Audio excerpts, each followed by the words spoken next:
Well, speaking of offense and being offended, we have a follow-up question. Yesterday we had talk about the incident that happened recently, I guess, where there was a restaurant where a Christian group were refused service because they were concerned that their staff would be attacked. A lot of their staff were LGBTQ community, that kind of thing. So they refused this Christian group from coming.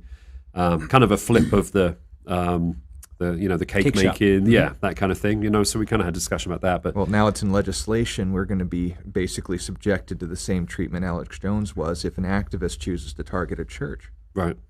That's right. So Yari had a question, sent it in through our email, questionforhope@gmail.com. Thank you, Yari, for your question.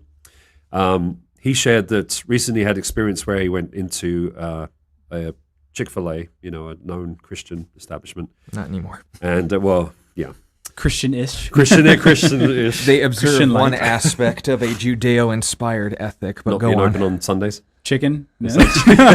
Eating chicken? Feeding the flock.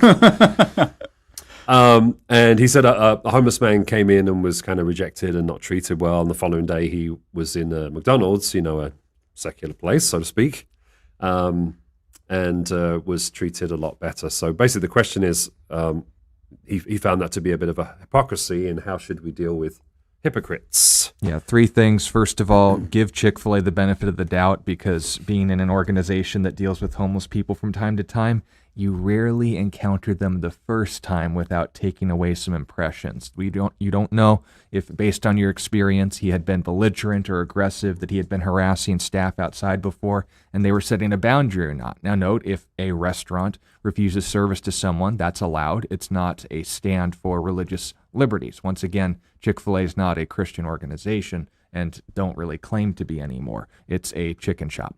McDonald's, on the other hand, if they are self-advertised and aggrandized as secular and some would argue an impediment to society's progress, but that's another conversation.